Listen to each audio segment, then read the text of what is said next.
This is a mini drone, but is it good enough to use for professional video? Let's get into it. 1 second. I like my fingers, so I'm going to switch it off. So, this drone only weighs 249 grams. It films in 4K 60 frames per second.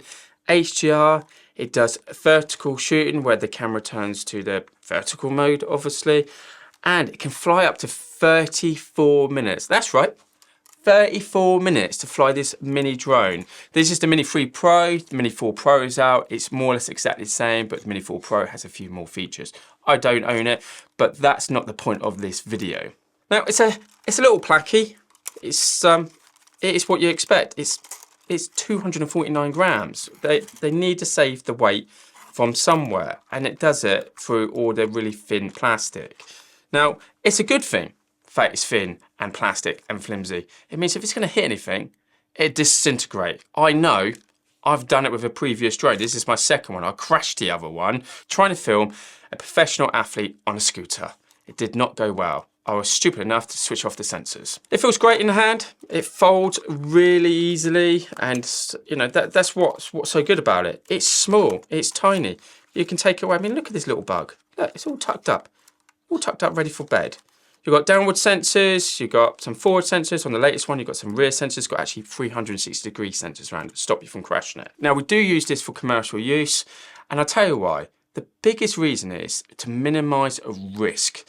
If you fly drones, you know that the bigger the drone, the higher risk. Think about it as a bird. If you have a big bird fall on you, it's going to hurt. If you have a small bird fall on you, it's not going to hurt so much. That's one of the best things about it. Other great thing about it is the noise. That it is so quiet.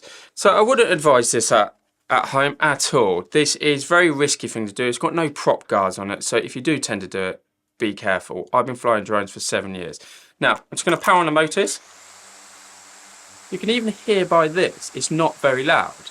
Now, I did do this earlier. I'm going to take off. Wish me luck. Now, I'm just going to hover it just out of view on my eye line. Not the best idea in the world, but you can still hear me. This gives you an indication. Of the noise, of what it will sound like if you fly. Now, just imagine flying this 20 meters away. I'm going to land it because it's extremely dangerous, extremely close to me.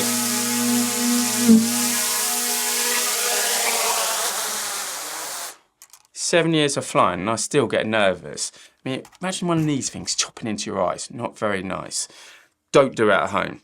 Now, being lightweight, it's a tremendous benefit, as I said earlier on. It minimises risk. The sound is quiet, so it doesn't interrupt and annoy people with the buzzy sound all the way around.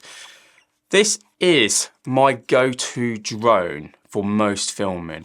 The camera is good enough. The only time I'd go to more of a professional drone like the Mavic 3 Classic we own is for that lower light scenarios with a bigger sensor. But during the day, this drone will do the job and nobody will ever know. So why would you ever try and risk a bigger drone like an Inspire? Don't get me wrong, they're lovely, but this is cheap. So this FlyMall combo is only, let me just confirm my notes, it's only £979. And what you get the drone, get the controller, recommend the controller with the screen on it, saves you connecting your phone. You get 2 more batteries. We got a third because I crashed one, as I said. And you get a nice case. Look, it's this case. Ooh, I like the sound of this case. Very handy to have. And then you get this thing, which I'm not going to show you. This tucks it all up in bed so you can put it to sleep. So what do you think? Would you use this drone for commercial work? I do. I don't see anything wrong with it. Leave your comments below. Hope you enjoyed this different video. Don't forget to subscribe, and I'll catch you next time.